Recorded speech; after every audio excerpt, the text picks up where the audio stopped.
રંગીલું રાજકોટ આપણે સૌ ઓળખીએ છીએ. લોકો અનેક અનેક રંગોથી રંગાતા હોય છે,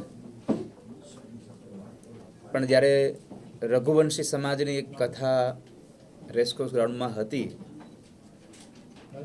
અને ત્યારે વ્યાસપીઠને એક વિચાર આવ્યો, કારણ કે વ્યાસપીઠ એ વિચારપીઠ પણ કહેવાય છે. તો વ્યાસપીઠને એક વિચાર આવ્યો કે અલગ અલગ રંગોથી રંગાયેલા રાજકોટને આપણે કેમ ભગવાનના રંગે ન રંગીએ. અને એ વિચારે એક મનોરથ કર્યો કે એક સામાન્ય માણસ કથા કરવાની ઈચ્છા રાખે, પણ ઈચ્છાથી કથા થઈ ન શકે, કારણ કે સંપત્તિ ખૂબ જોઈએ. અને થોડા સમય પહેલા જે કોરોના કાળ ગયો એમાં આપણે સૌ એના સાક્ષી છીએ કે જેમાં બહુ બધા લોકોના મૃત્યુ થયા, પણ ઘણા બધા લોકોની પાછળ કોઈ પણ જાતનું ક્રિયાકર્મ પણ થયું નથી. અને કોઈને તો એવા પણ સંજોગો મળ્યા છે કે જે પોતાના સ્વજનને અગ્નિદાહ પણ નથી દઈ શક્યા.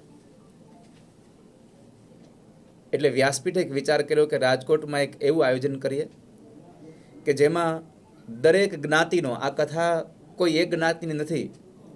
આ કથાને જો માને કોઈ પૂછે કે તમે શું નામ આપશો, તો હું તો એવું કહીશ કે શ્રીમદ ભાગવત કથા તો ખરી જ, પણ મારી કથા, અમારી કથા. તો આ રાજકોટની એક આ કથા એવી થવા જઈ રહી છે કે જેમાં નાનામાં નાનો માણસ પણ પોતાના પિતૃઓના મોક્ષાર્થે ભાગવત કથાનો સહયોગી બની શકે, મનોરથી બની શકે, એવા એક વિચાર સાથે આ કથાનું આયોજન થઈ રહ્યું છે. અને દિવસ પણ એવો જ પવિત્ર નિર્ણય કર્યો છે કે ચૈત્ર મહિનાની નવમીથી લઈ અને પૂર્ણિમા સુધી, એટલે કે રામનવમી એ કથા પ્રારંભ થાય અને હનુમાન જયંતિ એ કથા વિશ્રામ થાય. બધાને લાભ દેવો છે, એટલે જે તે બીજા કોઈ એવા સામાન્ય અવસરોમાં જ કથા કરી નાખવી એવું નહીં, પણ સારામાં સારા દિવસોમાં નાનામાં નાનો માણસ એ સારામાં સારા મુહૂર્તમાં કથાનું મનોરથી બને, એવા એક પવિત્ર ભાવ સાથે આ કથાનું આયોજન થઈ રહ્યું છે. ગમે તે જ્ઞાતિનો માણસ હોય, પોતાના પિતૃઓના મોક્ષાર્થે પોથી નોંધાવી શકે. અને તમે બધા તો અત્યારે આપણે જીવીએ છીએ એટલે આપણને ખબર છે કે એક સામાન્ય યજ્ઞાદિ કર્મ કરીએ તોય ઘણો બધો ખર્ચ થતો હોય. આ તો 7 દિવસની કથા, પણ એક માણસ ખાલી 31,000 રૂપિયાથી એક પોથી નોંધાવી શકે. અને એ ન્યોછાવરથી એના પિતૃઓના કલ્યાણ માટે બ્રાહ્મણ બેસીને એની પૂજા પાઠ કરાવે, બ્રાહ્મણ બેસીને એના ભાગવતજીના પાઠ કરે.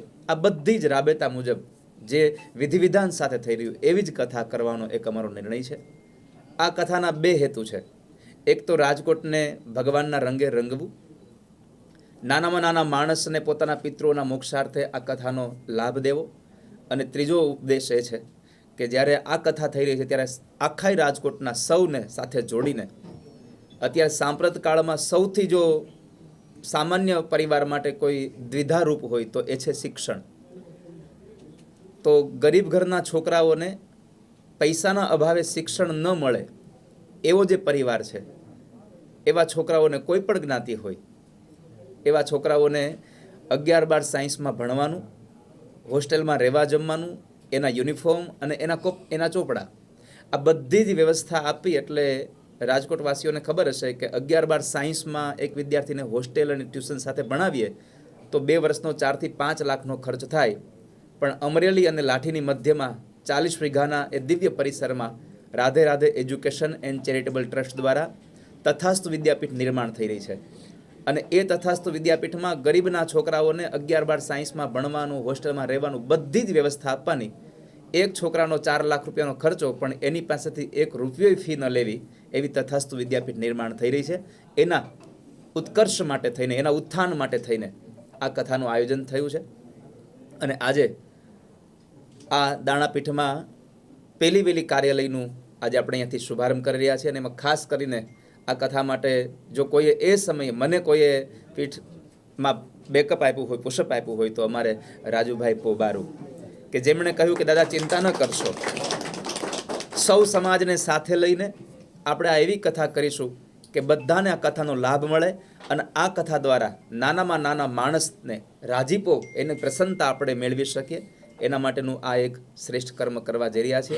રાજકોટની તમામ જનતાઓને, તમામ સમાજના લોકોને મારી પ્રાર્થના છે કે તમે આ એક ઉમદા કાર્યમાં જોડાજો. તમે તમારી આહુતિ આપજો. તન, મન અને ધન, આ ત્રણેયથી આપણે જોડાશું તો આપણું આ કાર્ય જે નિસ્વાર્થ ભાવનો છે એ કાર્ય એકદમ પવિત્ર ભાવ સાથે આપણું સંપન્ન થશે. અને સૌને મારી પ્રાર્થના છે કે તમારી આજુબાજુમાં રહેતા લોકો સુધી એક એક માણસ આ મેસેજ પહોંચાડે કે રામનવમીથી હનુમાન જયંતિની આપણી આ કથામાં, અને સમય પણ એવો જ નિશ્ચિત કર્યો છે કે રાત્રે 8 થી 11, એટલે જેથી કરીને દિવસે આપણે આપણો વ્યવસાય કરી શકીએ અને રાત્રિના સમયે ઉનાળો પણ છે એટલે એ પણ ચિંતા નથી કે વહેલું સૂઈ જવાનું. એટલે ખૂબ સારો સમય એક નિર્ણય કર્યો છે. આપ સૌનો સાથ મળે, સહકાર મળે અને આ કાર્ય જેટલું આપણે ધાર્યું છે એના કરતાં સવાયું સફળ થાય એવી આપણા સૌની એક આહુતિ આમાં પડે એવી સૌને મારી પ્રાર્થના છે. અને આપણે સૌ ફરીવાર યાદ રાખજો, આ કથા કોઈ એક જ્ઞાતિની નથી, આપણી કથા છે, મારી કથા છે. તમને બધાને આ કથામાં જોડાવા મારું પ્રાર્થના છે. રાધે રાધે. દેશની પરિસ્થિતિ હંમેશના માટે કથાઓમાં કહ્યું છે અમે કે ખાલી સંપત્તિ વધવાથી સ્થિતિ નહીં બદલાય, માણસમાં સારા વિચારો જોશે. અને આ સારા વિચારોનું જો કોઈ મૂળ હોય તો કથાઓ છે. બિનું સત્સંગ વિવેક ન હોય. રામકથામાં કહ્યું છે રામાયણમાં કે સત્સંગ વગરનો વિવેક ન હોય, અને વિવેક ન હોય તો માણસને કેમ કોની સાથે જીવવું, કેની સાથે કેવી રીતનો વ્યવહાર કરવો એનું જ્ઞાન નહીં મળે. એટલે આ ભાગવત કથાથી બહુ બધા કાર્યો થવાના છે. કેવલ ખાલી પિતૃ મોક્ષાર્થ માટેની કથા નથી, પોતાના ઉદ્ધાર માટેની પણ કથા છે કે પોતાને પણ જીવનનો એક સારો રાહ મળે. અમારો તો કથાનો એક હેતુ હોય છે કે માણસ નિર્વ્યસની પણ બને, સમાજમાં એજ્યુકેશન આવે, કારણ કે એજ્યુકેશનથી જ બધું પ્રાપ્ત થવાનું છે. એટલે સારા વિચારોની સ્થાપના થશે તો આતંકવાદ પણ ચોક્કસપણે દૂર થશે. અને રહી વાત સનાતનની, તો સનાતન તો એટલું ઊંડું મૂળ છે કે જેની કોઈને ખબર જ નથી કે કેમ આને કાપવું જોઈએ.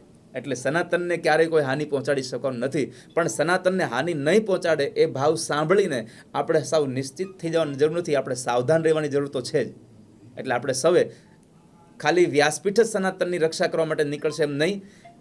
હિન્દુ સમાજમાં, હિન્દુમાં જન્મ લેનારો માણસ એક એક વ્યક્તિને કહેવો જોઈએ કે અમે સનાતનની રક્ષા કરશું, ત્યારે સનાતની બની શકાશે. ખાલી સનાતની કહેવાથી નહીં, હાથમાં માળાઓ લેવાથી નહીં, પણ ખરેખર સનાતન શું છે એને સમજીને જો એમાં આપણે આહુતિ આપીશું તો સનાતનની રક્ષા થશે.